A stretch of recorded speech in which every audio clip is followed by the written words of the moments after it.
10 tanda-tanda kiamat besar yang disebutkan oleh Nabi SAW. Kata beliau, amblasnya bumi di belahan timur yang pertama, terjadi gempa besar. Sebagian ulama hadis mengatakan bagian Asia, di mana Allahu alam. Tapi ini tanda-tanda kiamat besar akan terjadi nanti. Kemudian terjadi lagi longsor bumi di belahan barat. Sisi barat bumi kita tahu wilayah Afrika dan seterusnya. Kemudian amblasnya bumi di Jazirah Arab. Ini yang dimaksud dengan amblasnya bumi, artinya longsor yang besar, yang sulit lagi untuk ditimbun. Udah nggak bisa ditimbun, nggak bisa diperbaikin. Kalau di situ ada kota, ada kampung, pasti hancur udah.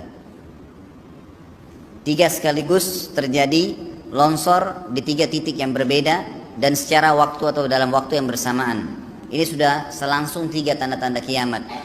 Jadi pada saat terjadi di timur itu tanda-tanda kiamat besar 1, terjadi di barat tanda-tanda kiamat besar 2, terjadi di Jazirah Arab tanda-tanda kiamat besar 3. Kemudian di dalam hadis ini disebutkan secara beracak.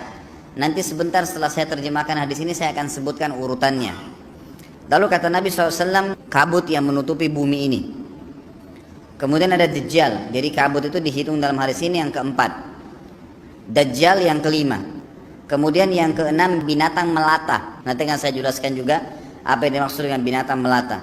Yang ketujuh keluarnya Ya'juj Ma'juj. Ini juga akan kita jelaskan nanti. Kemudian yang kedelapan matahari terbit dari tempat terbenamnya.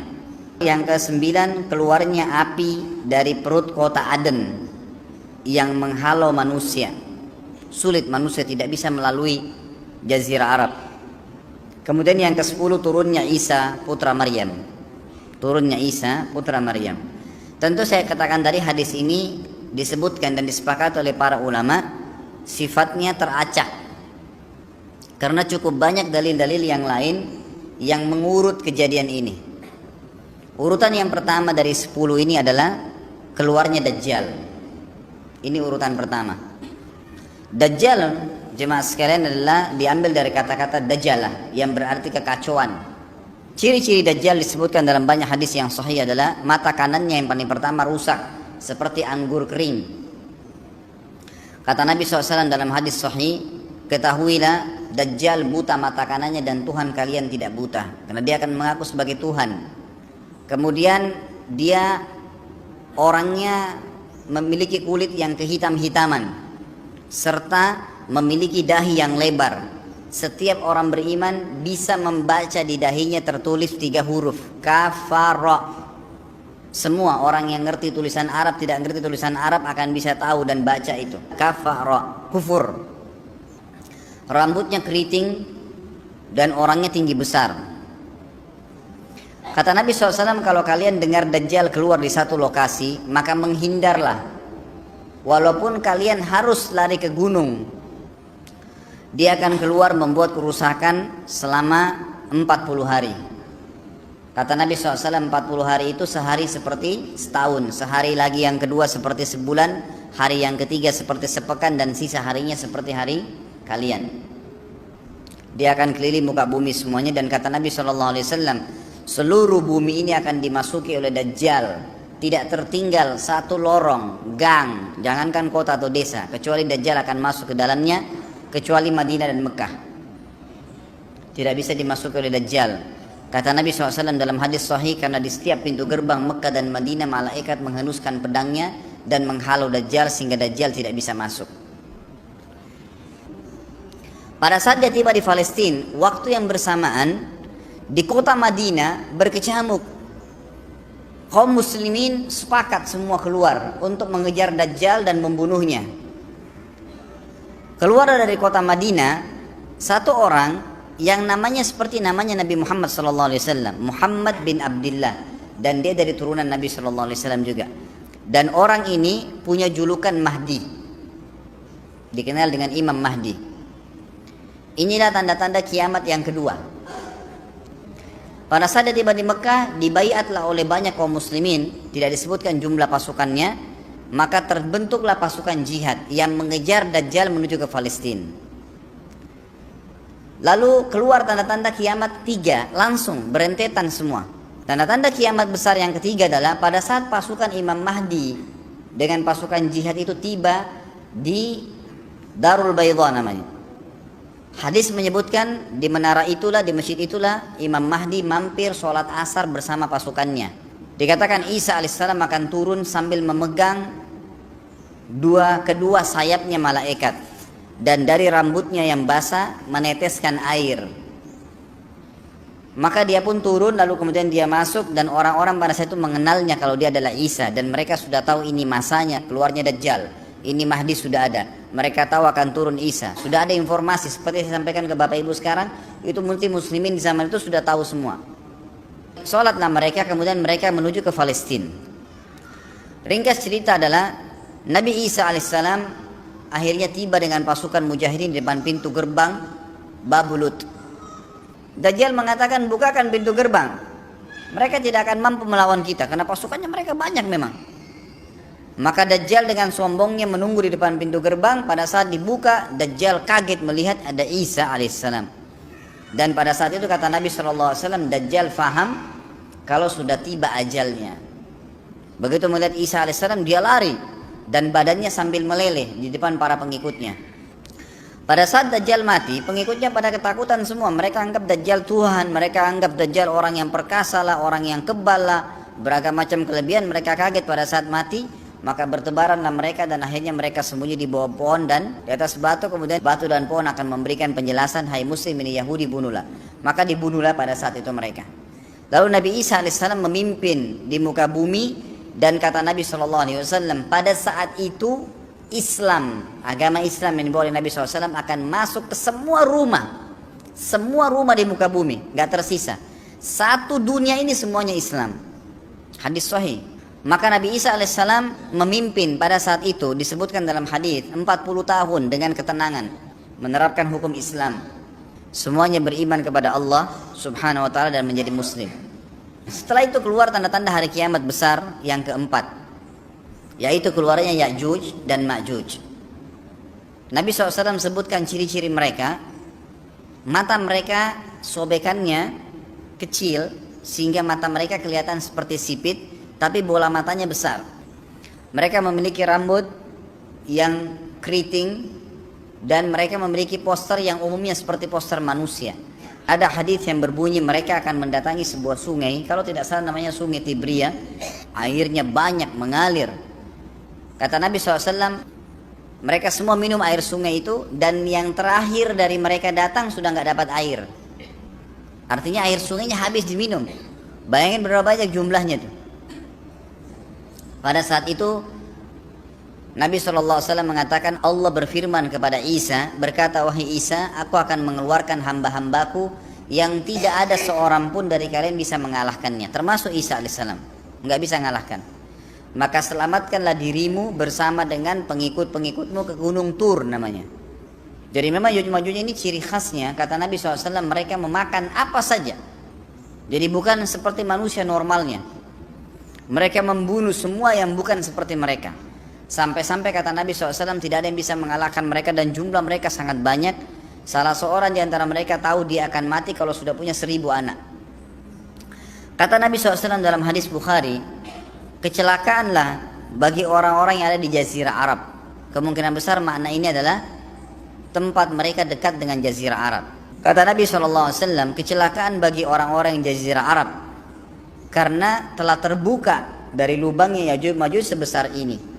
Sudah kasih isyarat dengan jari ibu jari sama jari tengahnya. Artinya mereka sudah bisa melihat keluar. Pada saat mereka keluar, maka mereka akan mulai membuat kerusakan. Kata Nabi SAW di dalam hadis sahih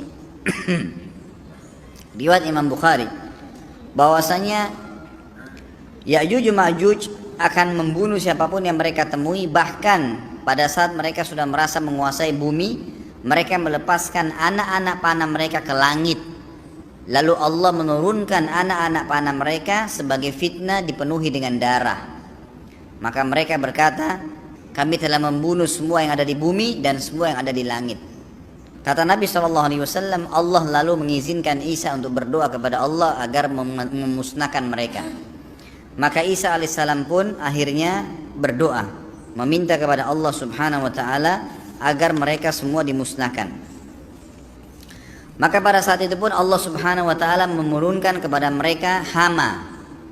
Sebagian hadis menyebutkan serangga kecil seperti cacing, banyak sekali yang menimpa tubuh-tubuh mereka.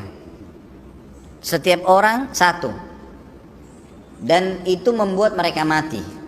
Kemudian setelah itu Isa alaihissalam memimpin lagi di muka bumi sampai beliau meninggal. Setelah Isa alaihissalam meninggal, kembali lagi sebagian besar manusia berbuat kekufuran. Maka Allah Subhanahu wa taala keluarkan tanda-tanda kiamat besar yang kelima. Yang kelima ini adalah keluarnya hewan atau binatang melata. Binatang melata ini disebutkan dalam hadis yang sahih riwayat Bukhari, bahwasanya Allah SWT akan keluarkan, tapi tidak disebutkan dari bumi mana dia keluar. Dia akan keluar hewan melata yang bisa berbicara seperti manusia dan badannya dipenuhi dengan bulu. Allahu a'lam bagaimana. Kemudian dia datangi orang-orang yang kufur tersebut dan menasihatin dan mengingatkan mereka. Yang tidak mau beriman, dalam hadis dikatakan dicap oleh hewan tersebut. Allahu a'lam dicap seperti apa, sehingga ketahuan mana yang kafir, mana yang beriman. Terus dia keliling di muka bumi tapi tidak disebutkan berapa lama. Lalu kemudian Allah lenyapkan si dabbah ini. Kemudian datang tanda-tanda kiamat yang ke-6. Tanda-tanda kiamat yang ke-6, 6, 7, 8. Itu berentetan semua. Longsor besar di timur, di barat, dan di jazirah Arab. Ini tanda-tanda kiamat terjadi serentak. Sudah 8. Kemudian terjadi yang ke-9, keluarnya api dari negeri atau dari kota Aden. Kota Aden ini di Yaman ya. Tentu hadis menjelaskan tentang masalah api yang keluar ini, artinya api bukan main-main, ini bukan kebakaran sebuah masjid atau sebuah bangunan 10 tingkat. Api ini bisa menghalau manusia untuk jalan karena panasnya. Sebagian riwayat menjelaskan api tersebut akan berdiri seperti gunung yang besar dan dari seluruh pelosok dunia bisa kelihatan. Kita bisa bayangkan bagaimana itu. Yang akhirnya akan menggiring atau menghalangi orang-orang untuk jalan, susah. Sebagian ulama hadis mengatakan mereka nggak bisa jalan, tidak bisa ada penerbangan, tidak bisa ada orang jalan karena panasnya bumi ini dari api tersebut. Dan itu memang kemungkinan besar akan keluar satu waktu, Allahu a'lam kapan. Dan yang terakhir tanda-tanda kiamat sebelum ditiup sangkakala adalah terbitnya matahari dari tempat terbenamnya. Dan ini sudah terakhir sekali. Makanya kata Nabi SAW, taubat akan diterima sebelum matahari terbit dari tempat terbenamnya. Artinya selama yang lain itu masih ada, masih bisa taubat. Kalau sudah itu sudah sulit. Ini tanda-tanda kiamat. Sebagian ulama memasukkan tanda-tanda hari kiamat kecil, ada yang masukkan tanda-tanda kiamat besar. Ada dua hal. Yang pertama itu adalah keluarnya Dzu Suwakatain. Ada orang dari negeri Habasyah dikenal dengan Dzu Suwaka. Dzu Suwaka ini sak artinya betis. Diberikan julukan Dzu Suwaka karena betisnya sangat kecil. Orang ini, Bapak Ibu sekalian, kata Nabi SAW akan menghancurkan Ka'bah. Dan kata para ulama pada saat itu memang manusia sudah sunyi, nggak ada lagi yang datangin Ka'bah. Orang-orang sudah lalai gitu kan. Keluarlah orang ini. Makanya sebagian ulama memasukkan dia tanda-tanda kiamat sebelum terbitnya matahari dari tempat terbenam. Ditambahkan ini yang ke-11 atau ini yang ke-10, terbitnya nanti kiamat yang ke-11. Kata Nabi SAW, dia akan mencabut batu-batu Ka'bah satu persatu sampai rata dengan tanah. Dan saya sedang dilihatkan oleh Allah sekarang bagaimana pada saat dia mencabut batu itu. Hadis sahih riwayat Bukhari Muslim. Yang terakhir, yang kedua, yang berhubungan juga dengan tanda-tanda kiamat, ada yang memasukkan kiamat kecil, tapi ini lebih dekat dengan kiamat besar. Orang yang terakhir meninggal itu adalah orang dari asli suku Madinah yang sedang mengembala kambing. Kata Nabi SAW, orang yang terakhir meninggal dari kalian kalangan manusia, semua orang sudah mati, tinggal dia sendiri, tapi dia nggak tahu. Dia lagi mengembala kambing, kemudian dia masuk dengan gembalanya ke kota Madinah, ditemukan semuanya tidak ada kehidupan, nggak ada orang, nggak ada binatang, nggak ada apa-apa, tinggal dia sendiri. Pada saat dia meletakkan telapak kakinya di kota Madinah, maka pada saat itu dia meninggal. Dan inilah manusia terakhir meninggal sebelum ditiup sangkakala terakhir. Allahu a'lam.